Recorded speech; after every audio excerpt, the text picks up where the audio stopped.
Does Japan truly understand science, or does it simply ignore it? The most shocking betrayal in Japanese academic history has occurred. Go to Korea right now and find out. Why go to Korea? You'll regret it. But she abandoned her high-paying class and her Tokyo professorship to choose Korea. The media was shocked and labeled her a traitor, and the powerful trembled in fear. What is the shocking truth that drove her to Korea? Let's begin right now. My name is Reina Sakamoto. I'm 36 years old. Until recently, I was a full professor of genetics at Tokyo University. After receiving my doctorate from Harvard, I became the youngest full professor at Tokyo University at 29. The Japanese media called me a rising star in genetics. Honestly, I was proud of myself. I was doing top-notch research at Japan's top university. But there was one country I absolutely refused to touch: Korea. Do you know how much I hated Korea? It wasn't just a feeling. It happened 8 years ago. When I was a doctoral student, I conducted a joint research project with a research team at Kyunghee University. It was a project studying genetic diversity in East Asians, and things went smoothly at first. The Korean researchers seemed sincere, and data sharing was smooth. But a week before the paper was due to be published, something shocking happened. The Kyunghee University team published our joint research first, independently. My name wasn't even on it. They had stolen the results of 3 years of tireless research. This was blatant plagiarism. We had researched together. I protested, but Professor Choi, the head of the Korean research team, brazenly said, "What are you talking about? This is the result of our independent research. Do you have any evidence?" Quote. Of course we did. Emails, meeting minutes, even joint experiment records. However, the International Academic Society, citing the principle of priority for publication, sided with the Korean team. I had to watch 3 years of hard work go down the drain in an instant. Professor Nakamura, who was my professor at the time, said, "Rain, this is Korea. They lack creativity and are only good at stealing from others. From now on, never do anything related to Korea." Quote. I took those words to heart. Koreans are untrustworthy. They lack academic honesty. A deep distrust of Korea was deeply rooted in my heart. Even after becoming a professor in Tokyo, I refused all research related to Korea. I declined all invitations to Korean academic conferences and never accepted Korean researchers. When my colleagues asked, I would say, "We don't work with Korea. We can't trust them." Quote. One day, at a department meeting, restrictions were raised on a joint Korea-Japan genetic research project. It was a proposal for Seoul National University and the University of Tokyo to jointly study the origins of East Asians. The department head recommended me as the head, but I firmly declined. "I'm sorry, but you should find someone else. I will never work with Korea." Professor Reina, you should put aside your personal feelings and approach it academically. This is not a sentiment, but a judgment based on experience. Korean research ethics are unreliable. Neither the department head nor I insisted on it. That's how I completely cut ties with Korea. As Japan's top geneticist, I devoted myself solely to research that demonstrated the excellence of the Japanese people. I was particularly passionate about research that uncovered their unique genetic characteristics. The Japanese are special. They possess superior genes that are clearly different from those of other Asians. I argued this at every academic conference, and the Japanese media made headlines about my research. Professor Nakamura was also pleased. Quote, "Reina is truly a true Japanese scholar. You're on the right path, unwavering in a country like Korea." I was proud of that praise. My negative memories of Korea solidified into deeper prejudices, and I thought it was natural. But fate is truly ironic. I never dreamed that the truth I'd been trying so hard to avoid would be discovered in my lab.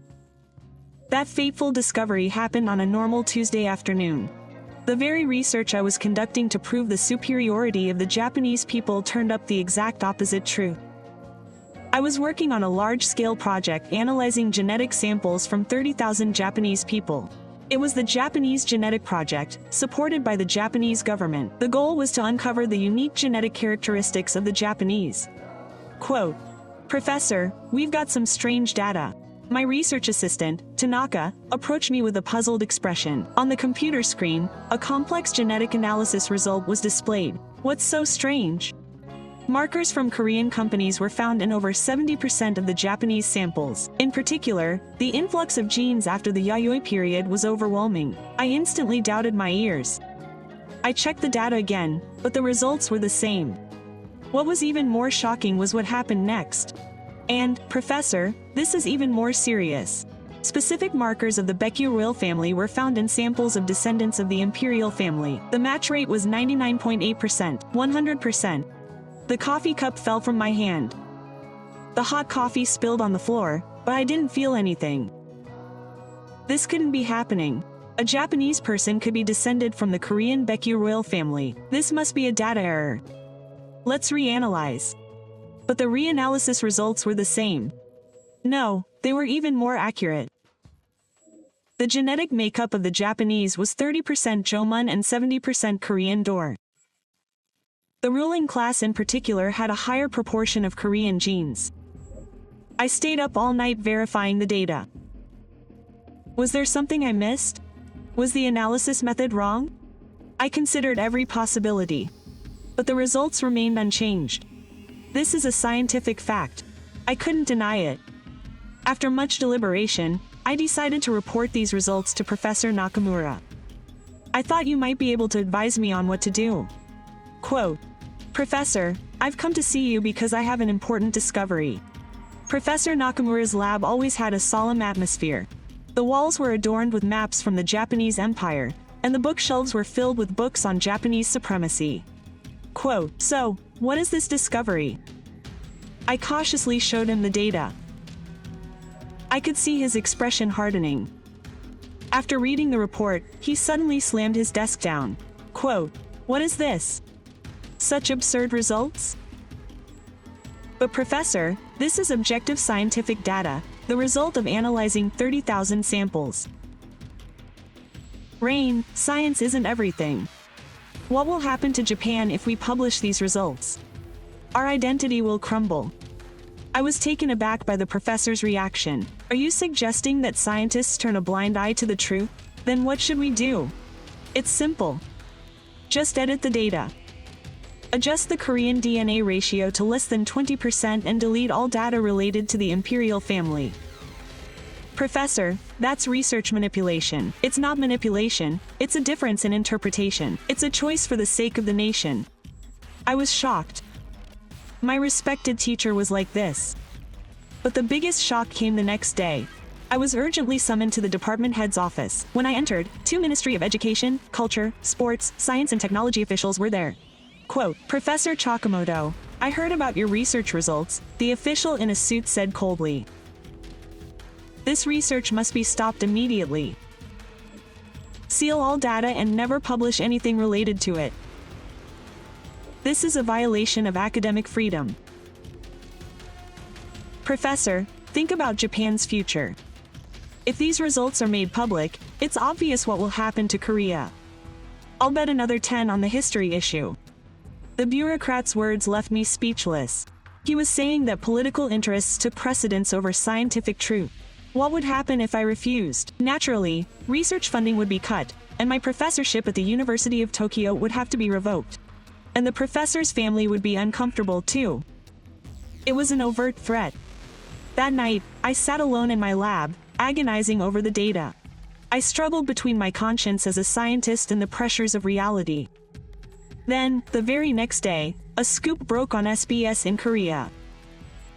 I don't know how a research team in Tokyo, 70% of whom were Japanese, managed to prove the origins of the Korean peninsula, but Pandora's box was already open.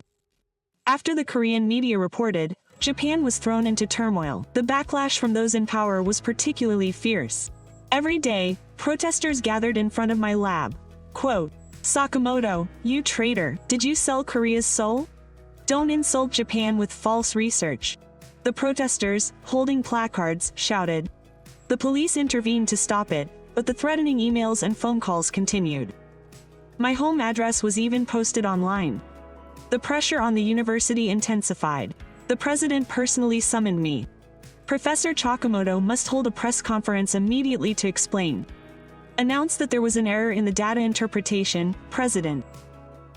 But these are undeniable scientific facts. You cannot lie. If you persist, all of Tokyo will be in trouble. Government funding could be cut off. The president's words were laced with threats. But I couldn't give in easily.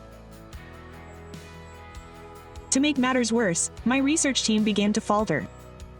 Professor, we have to make a living too. If we continue this research, we will be ostracized from the academic world. My teaching assistant, Tanaka, handed me his resignation. Other researchers also began to leave one by one. Eventually, the research team, which had consisted of 15 people, was reduced to 3. Even my fellow professors began to shun me. Even when we ran into each other in the hallway, he pretended not to notice, and then openly criticized me during faculty meetings. Because of Professor Chakamoto, our department's reputation has fallen to the ground.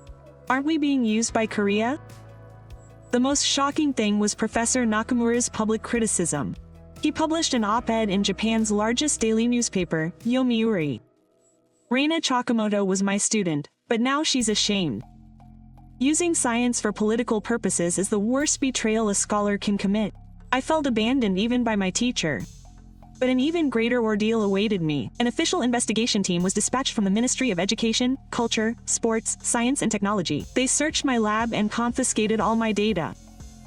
They said they would investigate allegations of research misconduct. You must cease all research activities until the investigation is complete. Misconduct? I conducted my research honestly. The results will tell. They took my computer and hard drive. 10 years of research data vanished in an instant. The Japanese media also targeted me. The Sankei Shimbun, in particular, used its front page to delve into my past. Chakamoto, anti-Japanese since his college days, was close to Korean students, and although these were foreign reports, people believed them. There were even rumors that I had been bribed by Korea.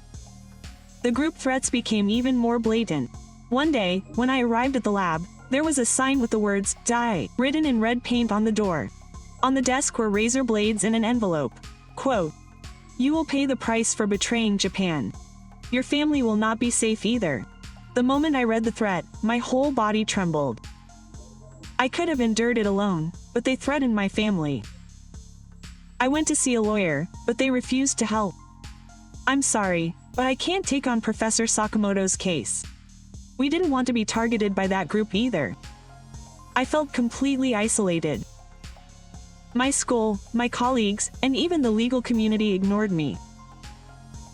Then, KBS in Korea requested an interview. After much deliberation, I agreed. I thought I should at least clarify my position. Professor Chakamoto, don't you plan on withdrawing your research results? The Korean reporter asked cautiously. I'm a scientist. I can't deny the truth the data shows. It's a scientific fact that Japanese and Koreans are genetically closely related. The Japanese government must be under considerable pressure. There's pressure, but the truth doesn't change. Eventually, everyone will have to accept it. After the interview aired, messages of support poured in from Korea. But in Japan, I was treated like a hawk. Tokyo ultimately issued an ultimatum. Withdraw the research results and apologize within a week. Otherwise, we will report it to the disciplinary committee. I was deeply troubled. Should I uphold my conscience as a scientist or compromise with reality? It was then that I received an urgent call from my mother. I had no idea that call would completely change my life. Quote, "It's Reina," I said. "Mom has collapsed. She's in the emergency room." The moment I heard my father's trembling voice, everything seemed to stop. I couldn't think of anything during the taxi ride from the lab to the hospital. When I arrived at the emergency room, my mother was on an oxygen machine. My heart sank at the sight of her pale face and listless body. Quote, "Doctor, what happened to my mother?" I asked. "She has acute myeloid leukemia. It's advanced." The word leukemia made my legs give out. The doctor continued his explanation calmly. Quote, "We need to start chemotherapy immediately and a bone marrow transplant. First, I'll check to see if there's a suitable donor in my family. But the test results were hopeless. Neither I, my father, nor my older brother were suitable. The doctor said we need to find a donor at a bone marrow bank. I'll search for donors registered with the Japanese bone marrow bank. But that might take time. I was sitting in the hallway after leaving my mother's hospital room when my phone rang. It was the office of the president of the University of Tokyo. Quote, Professor Chakamoto, have you decided? The deadline is tomorrow. Mr. President, my mother is in critical condition, so it's a personal matter. School matters are school matters. Please clarify whether or not you will withdraw the research. The cold voice was filled with anger. But my mother was more important right now. The next day, something even more shocking happened. My picture was printed in full text on the front page of the morning newspaper. Quote, Tokyo University's Sakamoto, intend on embezzlement of research funds, prosecutors launch investigation. It was a completely fabricated article, but public opinion had already treated me like a criminal. The school immediately notified me of my resignation. Do not come to work until the investigation is over. The lab will be closed. My fellow professors completely cut me off. People I'd been close with for over a decade became strangers overnight. Quote, Professor Chakamoto, I'm sorry, but we have to live too. Please understand, was the only word my colleague heard.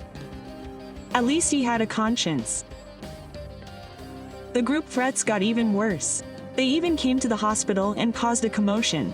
Quote, a traitor's mother is also a traitor. She doesn't deserve to die on Japanese soil. Hospital security guards tried to stop them, but their shouts could be heard all the way to the hospital room. My mother must have heard them, and she wept. Quote, Reina, you're already struggling like this. What if you become a burden too? What are you talking about, Mom? You need to come out quickly. But the situation continued to worsen. I received word from the Japanese bone marrow bank that they couldn't find a suitable donor.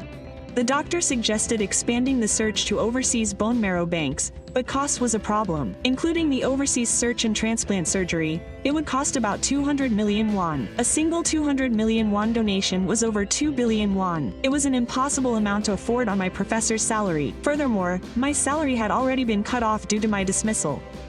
I applied for a bank loan but was rejected. I'm sorry, but a loan is impossible in your current situation. Who would lend money to someone under investigation for embezzlement? The banker's cold attitude filled me with despair. I decided to sell my house, but that wasn't easy. And with the group protesting in front of my house every day, who would buy it? Even half the market price would be enough. The real estate agent's words left me feeling helpless. Even selling it for half price wouldn't be enough to cover the medical expenses. Then, a restriction was introduced. The chairman of a Japanese right-wing foundation contacted me secretly. Professor Chakamoto made a simple offer. Publicly retract the research results and testify that Korea had forced the manipulation. Then, I would cover all of my mother's medical expenses. It was a devil's bargain. But, for my mother, it was a tempting restriction. Quote, give me time to think. I'll give you the truth. But if I refused, not only my mother, but you too would be unable to live in Japan. It was both a threat and a persuasion. I was deeply troubled. I was torn between my conscience as a scientist and my mother's life. When I returned to the hospital room, my mother was awake. Quote, Reina, you can't abandon your conscience for my sake. Mom is okay. She seemed to know everything. Mom, do what you believe is right. That's Mom's wish. I burst into tears at her words. Then, that very night, an unexpected email arrived. The sender was Kim Sang-jin, a professor at Seoul National University College of Medicine. The subject line was, I want to help. At first, I tried to ignore it, as I still felt Koreans were untrustworthy. But seeing my mother, I felt a pang of need. I opened the email, and what I saw shocked me. To Professor Chakamoto, my name is Kim Sang-jin, a professor in the Department of Hematology and Oncology at Seoul National University College of Medicine. I was deeply moved by your courageous research presentation, and I also heard about your mother's leukemia. I'm contacting you because I believe I can help. The Korean bone marrow bank has found 3 donors who match your mother's condition.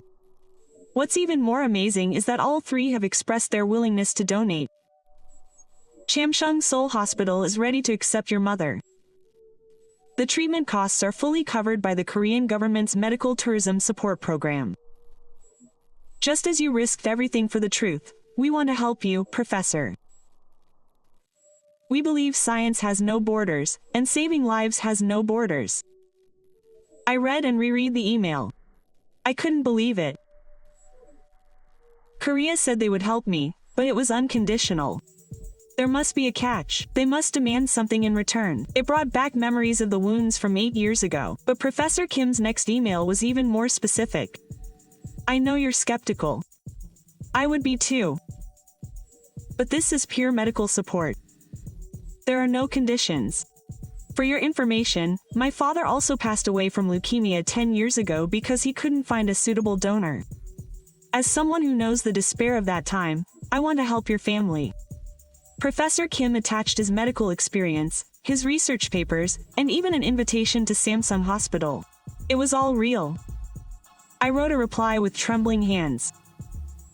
Professor Kim, thank you so much. But why would you want to help me?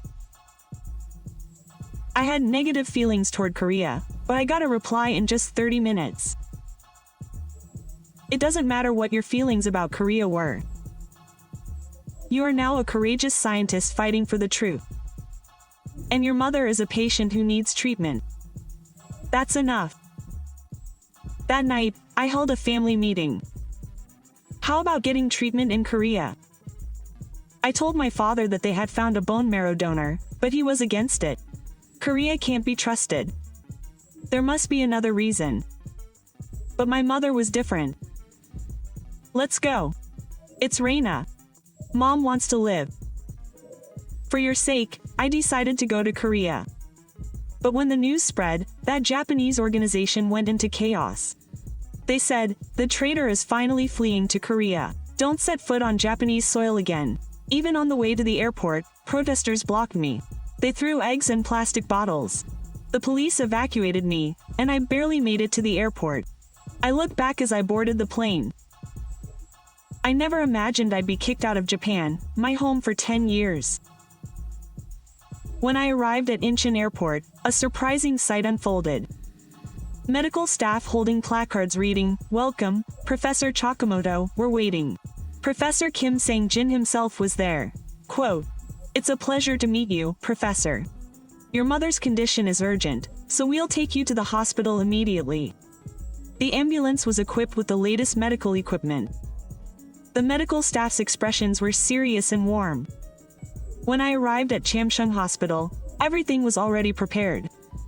"We'll take your mother to the sterile room. We'll begin testing tomorrow," my attending physician, Professor Park, explained. "All 3 bone marrow donors have completed their final screening. We'll select the most suitable donor and perform the transplant within a week." "How much will it cost?" "Professor, don't worry. The Korean government and medical foundation will fully support your treatment." I couldn't believe it. Unconditional help. But then something even more surprising happened. I went down to the lobby, and some Korean strangers approached me. Quote, "Professor, we are ordinary citizens. We are touched by your courage. We know how difficult it is to tell the truth. We support you." They left a small gift and a letter. When I returned to the hospital room that evening, a Korean reporter was waiting. "I wanted to ask for an interview, but I thought you might be tired, so I'll just give you this." Quote. The reporter left an envelope. I opened it and found a statement of support signed by 100 Korean scientists. "We support Professor Sakamoto, who defends scientific truth. Regardless of nationality, we are all colleagues in pursuit of the truth." Quote. I cried. He was treated as a traitor in Japan, but he is treated as a hero in Korea. That night, Professor Kim Sang-jin came to visit me in my hospital room. "Professor, Korea High School is offering you a professorship. Would you consider it?" Me? But I thought, in Korea, the past is the past. What matters is the present and the future. The day of my mother's surgery was approaching. The bone marrow donor was a 28-year-old Korean man. I was able to meet him briefly before the surgery. Why would you donate bone marrow for a foreigner you didn't know? The man smiled shyly and answered, Professor, you know? We're genetically siblings. It's only natural to help your family. Quote. His sincere answer touched my heart. The surgery took 8 hours. I waited anxiously in front of the operating room. Not only the Korean medical staff, but even the nurses comforted me. Don't worry, our hospital's best medical team is performing the surgery. Quote. Finally, the operating room door opened. Professor Park came out, looking tired but angry. The surgery was a success. Now all I had to do was wait for her recovery. I sighed in relief. But then Professor Park came next, and there was another surprise. By the way, medical teams from both Korea and Japan participated in this surgery. They even came from the University of Tokyo Hospital. From the University of Tokyo? Yes. Professor Yamada came. He said he wanted to show that there were Japanese medical staff who supported him. It was truly unexpected that there were people who supported me. While my mother was recovering, I visited the Seoul National University Genetics Institute. I had decided to re-verify my data with the Korean research team. Professor Chakamoto, welcome. The institute's director, Dr. Choi Eun-sok, warmly welcomed me. We independently verified your data. The results were 100% accurate. The Korean team went further and proposed additional research. What if we jointly created a genetic map of the entire East Asian region? It would reveal scientific truth beyond nationalism. I was amazed. In Japan, they tried to hide inconvenient truths, but in Korea, they're trying to find a bigger truth. But this kind of research could be uncomfortable for Korea too, because it would reveal that Koreans are a mixture of many ethnicities. Dr. Choi smiled and replied, that's science. Whether it's convenient or inconvenient, the truth is the truth. Quote, I was impressed by their attitude. I realized again what true academic spirit is. A week later, something surprising happened. I received a direct call from Nature. They wanted to publish a joint paper by Professor Chakamoto and the Korean research team as the cover paper. A cover paper in Nature, the most prestigious scientific journal, is every scientist's dream. But wouldn't it be better to remove my name from the paper? The editor-in-chief of the controversy spoke firmly. Science is not politics. Researchers who uncover the truth should be fairly evaluated.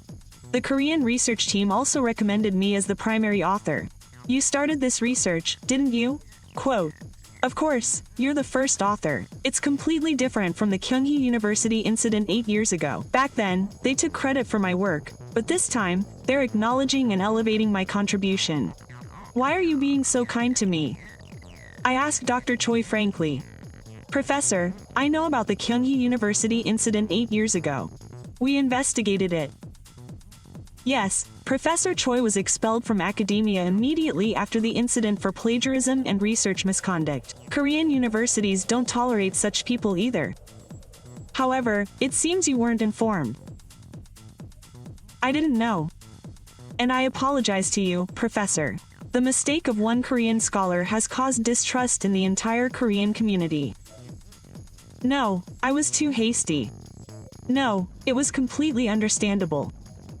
But now, I want to show you the real Korean academia. I worked with the Korean research team for a month after that. Their research methods were amazing. Every morning, all the researchers gathered and discussed freely. Even the youngest researcher freely expressed his opinion, without any hierarchy. Professor, isn't this the right way to interpret it? It was the opinion of a 25-year-old graduate student. This wouldn't have happened in Japan. Oh, that's a good point. Let's reconsider. Dr. Choi immediately accepted. During lunch, we all ate together at Gunhai Restaurant. Professors and students alike sat around the same table. Quote, Professor Chakamoto, do you like kimchi? It was spicy at first, but I like it now. Then you're truly Korean. Everyone laughed. I realized this warm atmosphere was a true research environment. We also had a company dinner in the evening. Quote, Professor, you worked hard today. Cheers to Korea-Japan scientific cooperation. The sound of soju glasses clinking was refreshing. Professor, how is life in Korea? It's amazing. It's completely different from what I expected.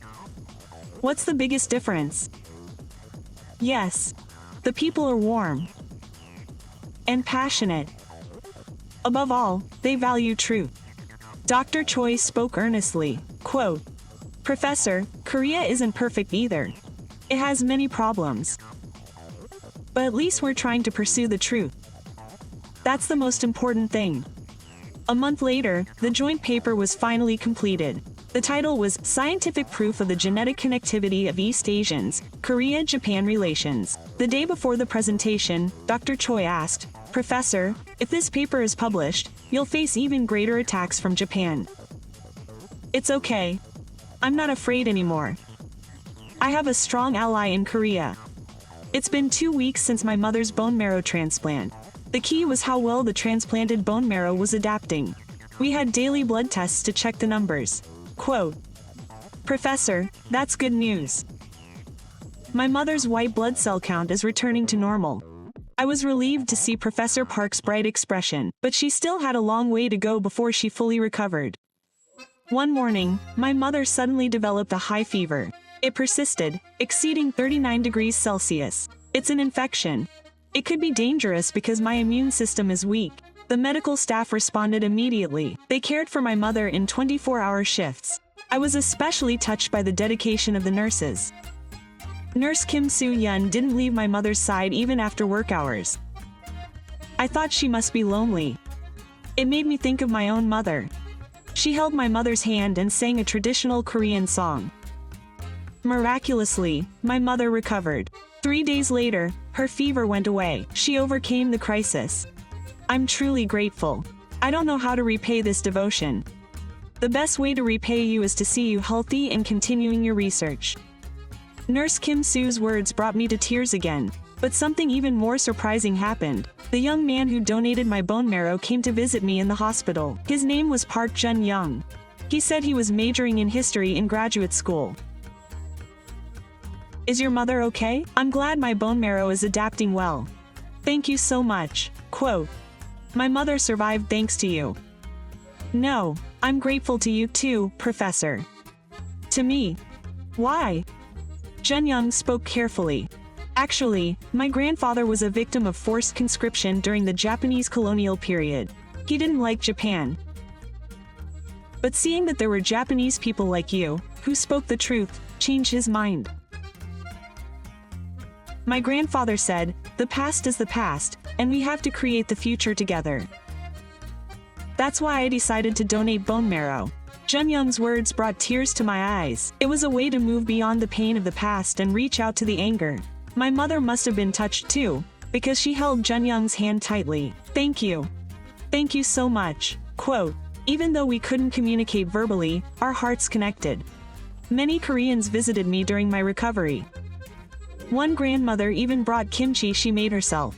Since she was number 1, I made it less spicy. Enjoy. A student from Hango High School brought 1,000 origami cranes. They say in Japan, too, that paper cranes make wishes disappear. Your mother will definitely get better.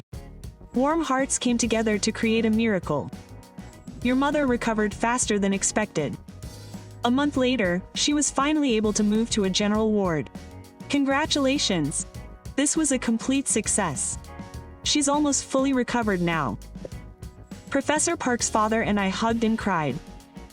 That evening, we held a small celebration party at the hospital. All the medical staff and nurses gathered. We congratulated Mother Sakamoto on her recovery. Her face lit up as she cut the cake. Professor Kim Sang-jin gave a congratulatory speech. This treatment wasn't just a simple medical procedure. It was a beautiful example of Korea and Japan cooperating for life. I'm grateful for the courage shown by Professor Chakamoto's family. I also gave a speech. Thank you so much to the Korean medical staff. You didn't just cure my mother's illness, you also cured my emotional illness. Everyone applauded, overcoming the disease of prejudice against Korea. After the party, I spoke with Professor Kim Sang-jin alone. Professor Kim, why did you go to such lengths? Professor Chakamoto. I was simply doing what was natural as a doctor. And Korea also owes a great debt to Japan. Since Meiji Wuxin, we've learned a lot from Japan in modern times and processes. Of course, there's a painful history. Professor Kim paused for a moment and continued. The important thing is to help each other. Just as you fought for the truth, we fought for our lives. Koreans are truly special. Where does this warmth come from? It's justice. It's a culture where once you form a relationship, you think of each other as family. Only then did I understand. The kindness Koreans showed wasn't calculated, but genuine. The day before I was due to be discharged, I received some surprising news. Professor, I received a call from Tokyo, Japan. Tokyo University? Yes. Some professors had submitted a petition demanding your reinstatement. I heard it had 300 signatures. I didn't know there were so many people in Japan who supported me. And a Japanese civic group had started a fundraising campaign, saying they would support your research. I was beginning to see some hope. But I had already made up my mind. I would stay in Korea. I wanted to do real research here. While my mother was recovering, a storm was raging in Japan.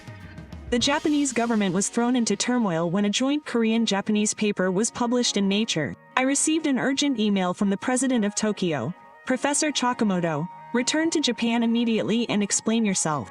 Otherwise, a disciplinary committee will be convened. I responded. I only presented the scientific truth. I have nothing to explain or retract. The next day, Tokyo officially announced its decision. Professor Reina Chakamoto was dismissed for damaging the reputation of the school and acting against the national interest. She was kicked out of the school she had attended for 10 years. But strangely, I felt a sense of relief. The Japanese media crucified me, calling me a traitor, a man who sold the soul of Korea, a sinner who defamed Japan with false research. However, the reaction from the international media was completely different. CNN reported that she was a courageous scientist who risked everything for the truth. And the BBC praised her as a hero who defended academic freedom. The Sayon Suji newspaper, in particular, ran a special feature on her research. Professor Chakamoto's research is an example of how science can transcend politics and ideology. But then something truly shocking happened. A representative from a Japanese organization came all the way to Korea and said, "I'll give Chakamoto one last chance." He met me in the hotel lobby. He gave me a fierce look. "Come back to Japan and recant everything. If you testify that Korea brainwashed you, I'll forgive you." Quote, "I refuse. Then not only you, but your family will never be able to live in Japan again. Then do it. I will stand with the truth." As he left, he said one last, chilling thought. "You'll regret it." That night, I got a call from my brother in Japan. "Rain, that group came to our house. Because of you, our entire family is in danger. I'm sorry, brother. I'm sorry, but you did the right thing. We're planning to go to Korea too." It broke my heart that my family had been harmed. But my brother's support was a huge strength. The next day, an even bigger incident occurred. The Japanese Ministry of Education, Culture, Sports, Science and Technology announced that it was considering revoking my doctorate. If research misconduct was confirmed, they would notify Harvard University. They were trying to completely destroy my life. But Harvard University responded immediately. Professor Chakamoto's research is perfectly scientific. We condemn the Japanese government's political suppression. The American scientific community also rose up. 50 Nobel laureates issued a joint statement demanding an immediate end to the suppression of Professor Chakamoto. This is a serious violation of academic freedom. Under international pressure, the Japanese government backed down and withdrew its plan to revoke his degree. But what really surprised me was the internal changes within Japan. Young Japanese scholars began protesting in Tokyo. They supported Professor Sakamoto for telling the truth. They demanded academic freedom. The Tokyo Student Council also issued a statement. "We stand with Professor Sakamoto in his pursuit of the truth." Even some politicians spoke out. Political suppression of scientific facts is against democracy. Japanese society was gradually changing. Then, I received a letter from Professor Nakamura. Quote, Rain, I'm sorry. I was wrong. I feel ashamed of your courage. Can you forgive an old scholar who turned a blind eye to the truth? My teacher's apology brought tears to my eyes. I wrote back, quote, Teacher, I finally understand what true science is. I've come this far because of the foundation you taught me. A week later, a surprising announcement arrived. The United Nations Educational, Scientific and Cultural Organization contacted me. They had selected Professor Chakamoto as a defender of scientific freedom. The award ceremony will be held in Geneva. The international community had recognized my choice. On the day I left for Geneva to attend the award ceremony, many Koreans gathered at Incheon Airport. Professor Chakamoto, I'm proud of you. Thank you for protecting the truth. Their support filled my heart. I thought to myself on the plane, I've achieved a lot, but what I've gained is even greater. Despite my status in Japan, I've gained the respect of scientists around the world. More than anything, I've found a new family in Korea.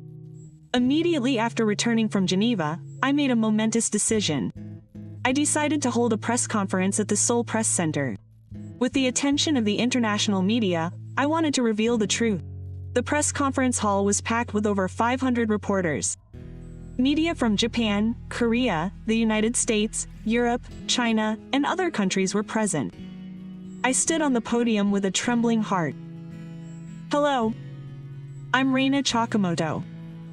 Today, I'm here to tell you the whole truth. The flash went off and the camera rolled.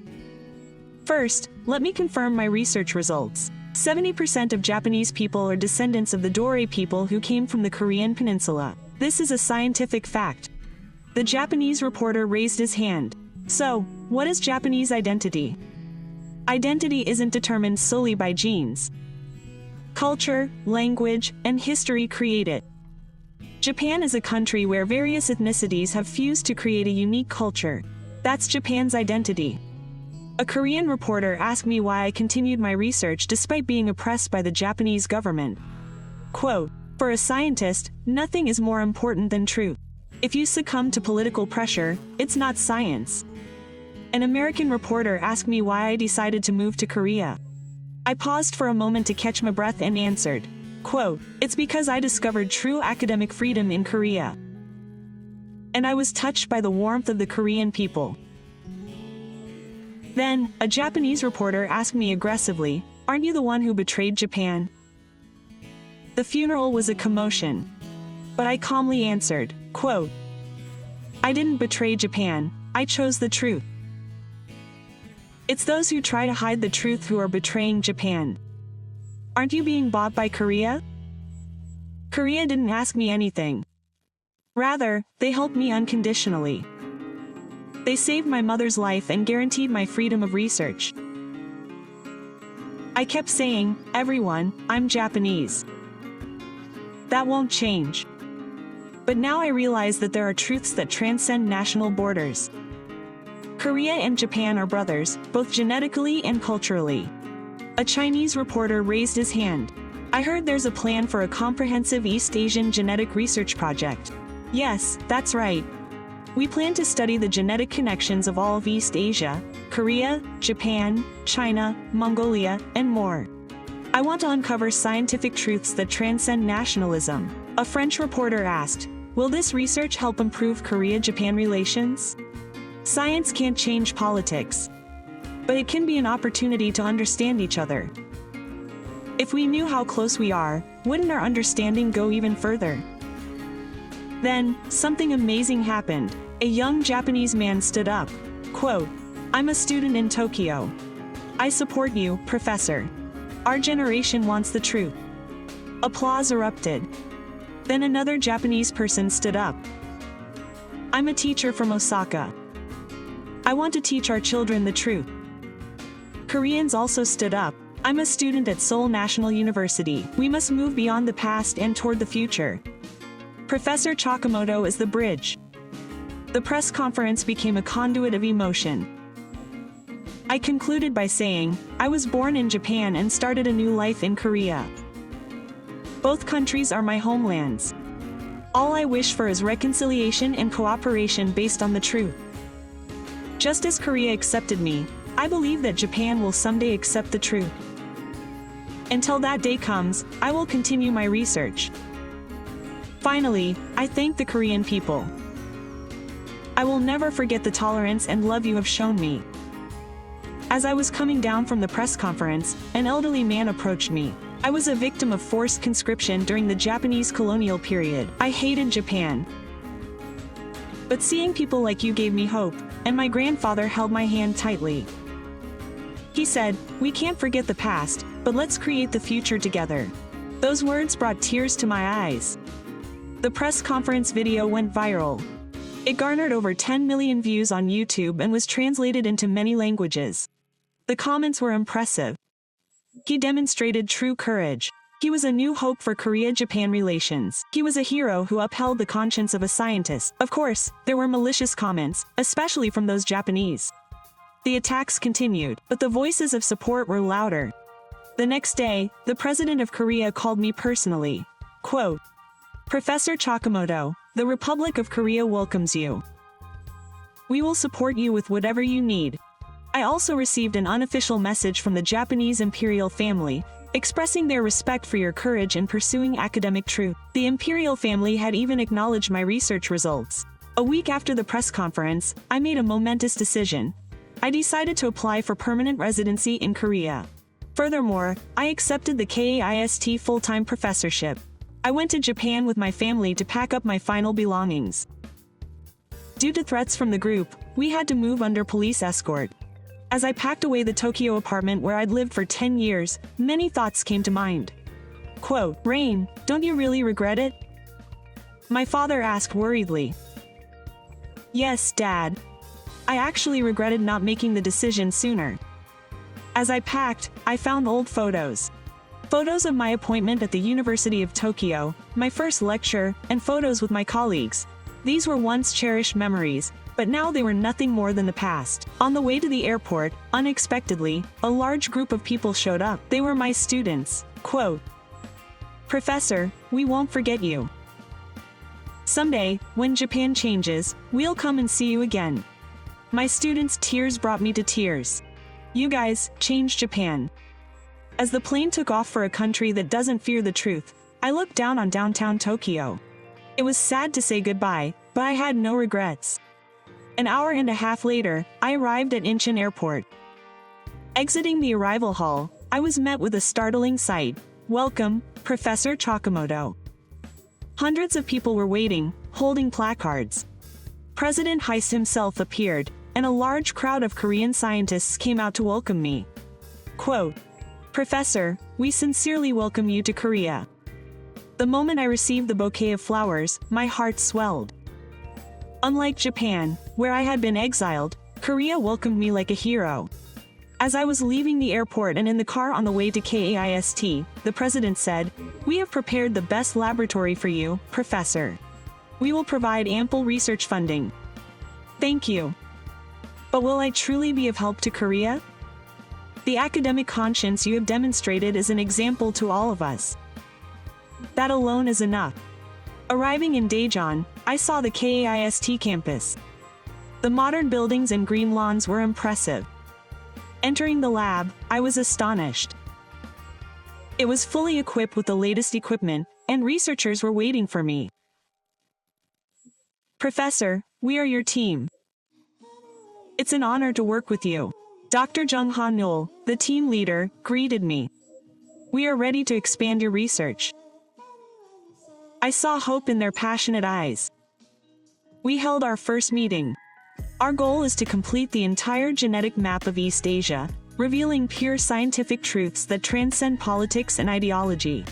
Professor, research teams from China and Mongolia have also expressed their interest in participating. Great!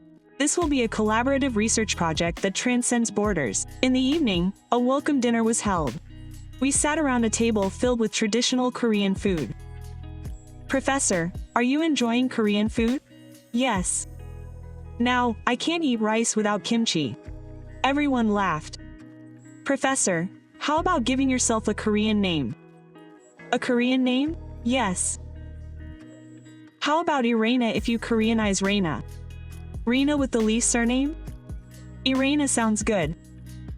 From that day on, I also had a Korean name, Irena. A week later, I started my first lecture. The large lecture hall was packed with students. Even other students came. Hello. My name is Reina Sakamoto. My Korean name is Irena. The students welcomed me with applause. Today, I'd like to talk about the conscience of a scientist. I've been living in Korea for a long time. Surprisingly, I've adapted perfectly. Every morning, I had doenjang jjigae, soybean paste stew, at Gunhai restaurant and discussed it with my colleagues over makgeolli, rice wine. One day, I received a special invitation. They asked me to testify before the Special Committee on Science and Technology at the National Assembly. Professor Sakamoto, please give me your advice on Korean science policy. I testified in a special conference room at the National Assembly building. Korea's greatest strength is its openness. The courage to accept the truth, the warmth to embrace outsiders. This is the driving force behind Korea's scientific advancement. A member of the National Assembly asked, how does it compare to Japan? Japan has outstanding technology, but it's closed. Korea is a country with both technology and heart. My testimony resonated deeply. A few days later, something even more meaningful happened. I visited the Gwangju May 18th Cemetery. Professor, you can only understand Korea if you know its democracy and history. Dr. Jung Won Aul guided me. I paid a silent tribute in front of the gravestones. Those who sacrificed their lives for democracy, those who fought for the truth. Korea exists today because of these people. Only then did I realize why Koreans value truth. They have a history of fighting and winning against lies. I also had many interviews with the Korean media. Professor, how is life in Korea? Your emails are touching. I'm especially amazed by the kindness of the people. Specifically, what are some of the things you like about life in Korea? The cleaning lady in the lab makes kimbap for us every day. She gets angry if we ask for money. The reporter laughed. Quote, that's Korea. One day, unexpected guests came to visit. They were representatives of a civic group from Japan, Professor Chakamoto. Many people in Japan support you too. They delivered 100,000 signatures demanding that the Japanese government grant you honorary titles. Thank you. But I'm already happy in Korea. Still, Japan is changing, thanks to you, Professor. The winds of change were truly blowing in Japan. The University of Tokyo Student Council launched a campaign to tell the truth, and young scholars began re-examining research on Japanese origins. The Korean government also actively supported me. The Minister of Science, Technology, and Information and Communications personally visited my lab. Professor, I will support whatever your research requires. Thank you. But it's already sufficient. Compared to what I received from professors in Korea, it's still not enough. I soon understood what the minister meant. My research and interviews were having a significant impact on Korean society. Anti-Japanese sentiment decreased, and people began to view Japan objectively. Comments like, at least there are Japanese people like Professor Sakamoto. There's no need to hate all Japanese, increased. I was becoming a small bridge between the two countries. It's been a year since I settled in Korea. Since then, so much has happened. The East Asia Genetic Mapping Project has been progressing smoothly. Research teams from Korea, Japan, China, and Mongolia have been actively collaborating.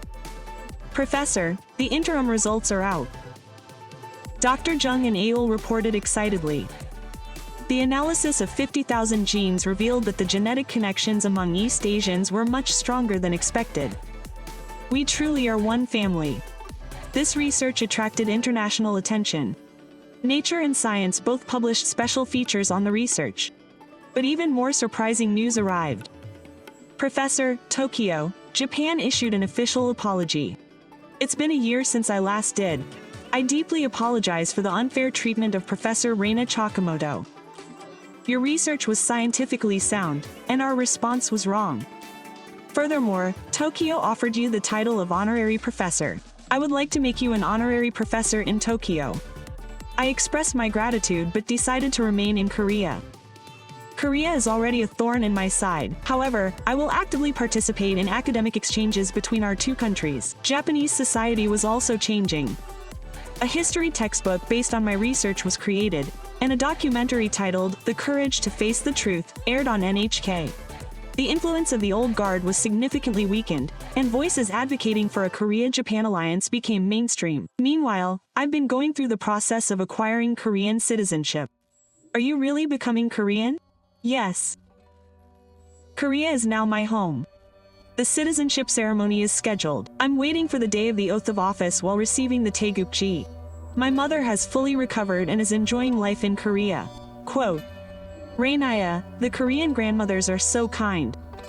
They share side dishes with me every day, and I was happy to see my mother become part of my Korean neighbors and family. And finally, my dream project has begun. The establishment of the Korea-Japan Scientists Peace Institute was initiated. Private companies in Korea and Japan voluntarily pledged support. The vision for the institute was to unite Korea-Japan relations through science, transcending the past and into the future. At the preparatory meeting for its establishment, I said this institute is not just a research institute.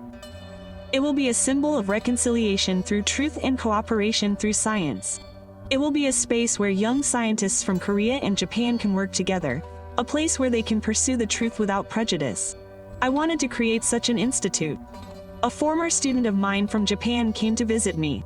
Professor, I also want to do research in Korea. I want to become a scientist who pursues the truth like you. Great. Korea welcomes everyone, and anyone who pursues the truth can do so. Quote, Now, I travel between Seoul and Tokyo to give lectures. I teach young scholars about the conscience of a scientist and help foster understanding between our two countries. During a recent lecture, a student asked, Professor, don't you have any regrets? You've achieved everything. Quote, I smiled and replied, I've gained far more than I've lost. I've gained the freedom to tell the truth, the freedom to conduct research, and 2 homelands. Quote, Even today, I'm analyzing data in the lab. Seeing Korean and Japanese researchers discussing together and transcending borders to seek the truth gives me hope. One day, Korea-Japan relations will be completely reconciled. I believe science will truly open the way to that. What do you think of the incredible story of Professor Reina Sakamoto, or rather Irena? Isn't her courage in giving up a professorship at Japan's top university to pursue the truth, and the warm embrace of Korea, truly moving? This is a true story that demonstrates how the conscience of a single scientist can change the relationship between 2 countries. It teaches us that if we let go of prejudice, we can see the truth, and if we face the truth, reconciliation is possible. Are you also trapped by the prejudices around you? Are you turning away from the truth? If you enjoyed this video, please subscribe and like. And please share it. I hope this story reaches everyone who dreams of a new future for Korea-Japan relations. I'll be back with another touching story next time. This was Korea Wonderful. Thank you.